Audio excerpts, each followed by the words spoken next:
What's going on, everybody? It's Jeff here. Welcome back to the channel.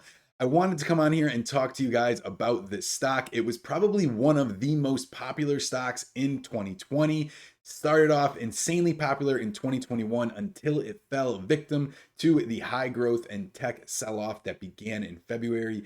It retraced about 50% from its all-time highs, and it is starting to find a good form of consolidation. There's been some good news about the company as a whole. However, the industry has a little bit of fear inside of it. We are going to cover exactly where I think this price is going to be going for the rest of 2021, and we're also going to take a bird's eye view of the issue that is going on with this industry, guys. So stick around, you're not going to want to miss this. For those of you that are new to the channel, all I ask is that you hit that like button and subscribe to join the family. And if you're interested in joining our private community, first link in the description. We have hundreds of members talk stocks and strategies all day long, guys. So if you're interested, come check it out. We'd love to have you. Let's get into the video. First and foremost, the stock that we are talking about is NIO. This article just came out yesterday. NIO's deliveries double in April despite supply chain disruptions and factory shutdown. Their main factory was shut down for 5 days. The fact that they have doubled, okay, like it says, they have doubled their deliveries in April. That comes over a year over year. It's 125% year over year increase. However, there was a 2% decline in March. Generally, April, okay, is a better month for car sales overall. However, they were shut down for 5 days and they did have to halt a little bit of their production because of the uncertain chip shortage that is going on. We're going to get into that a little bit later on in this video, but I first want to talk about NIO as a company, okay? It was their third best month in terms of deliveries after January, okay? They're continuing to they're continuing to beat their expectations despite everything that is going on. The performance in April is notable given that it came amid the uncertainties regarding chip supplies that forced the company to shut down its main manufacturing plant for 5 working days starting March 9th. This article also came out as well, which was yesterday. Germany could be NIO's next stop for Norway, which are after Norway. I'm sorry, guys, which is good. All right, NIO confirmed last week it will hold a press conference May 6th to announce plans regarding its entry to Norway. They had also beaten their earnings expectations last week, which was good.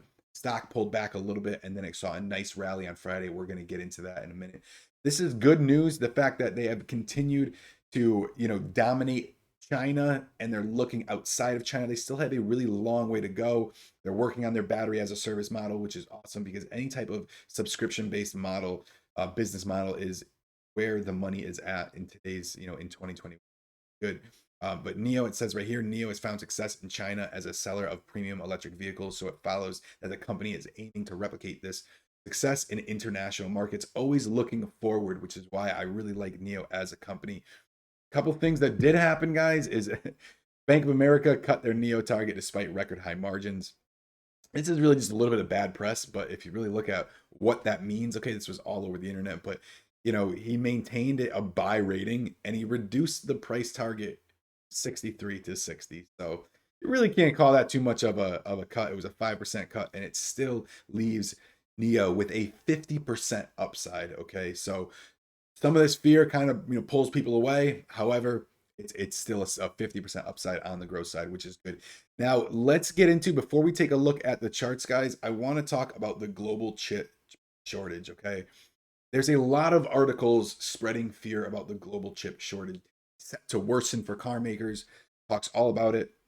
Let me just give you guys a brief overview. All right, the main cause of this worsening shortage, all right, what happened with the severe weather in Texas, and also the fire that happened at a huge semiconductor factory March 19th that halted production, ripping a hole in the global supply at Japan, in Japan's manufacturing. Okay, couple things. One, it was also disrupted because of COVID. Because COVID, everything started to spike.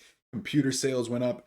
Everybody was starting to work at home. Okay, a lot of things had changed. Some of these plants had shut down because of COVID scares. All right, and the fact of some of the lockdowns that had happened that had really hurt some of these manufacturers. So there's a lot of fear and a lot of uncertainty. Some of investors are having a hard time, wanting and choosing to invest in a company knowing that their future really relies on what is happening with this supply crisis. But one thing I do want to say is that this is temporary. It is very, very temporary. It says right here the semiconductor shortage and the impact to production will get worsened before it gets better. That's what the Ford chief executive Jim Farley had said on Wednesday. Our second quarter will be really rough this year. However, guys, one, these shortages do not last a long period of time. As soon as there is some news that the shortage is the curve, the bottom has hit and the curve is starting to go back up, you can better believe investors are going to shift their money back over into these stocks, and it's going to run really, really hard. So keep an eye on that. Okay, keep an eye on for that when that shift starts to happen. I talked about this in another video, talked about this in many videos a long time ago, talking about how the rotation of money out of the tech sector into some of these beaten down travel and leisure, retail, okay, and recovery based stocks like the Carnival Cruise Line, American Airlines, Groupon, just to name a few. I called these out a long time ago, and they've had their run. However, they still have more room to run, but the majority of the gains have been made. So the rotation coming back into these tech and high growth is going to be there. Now, we also want to talk about there's a whole nother side of the fact that there is a little bit of fear when it comes to inflation and exactly when the Fed is going to cut their asset repurchasing, and when they are set to increase interest rates. But expect a shift to happen back into these high growth and tech stocks going into 2021. Pay attention to where the market is turning at the end of 2021 into 2022, because inevitably we will see that pullback when the Fed starts to focus on exactly the issues that they have in the forefront of their hands. But I still see NEO beginning to run, and this global chip shortage will start to retrace itself back very quickly, just like the every other shortage we had, except for the seems like the ammunition shortage, but every other shortage we have really gets solved really, really quickly, guys. So have no fear in that, and think about NEO. All right, it's got a 50% upside, even if you look at tip ranks.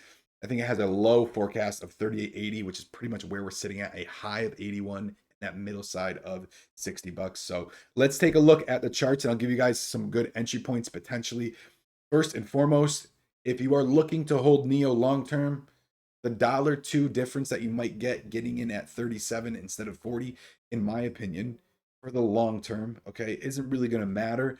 All right, too much. I don't look at a dollar change, a 2% change when I'm investing long term personally. But if you're looking for that short term swing, we'll take a look at that.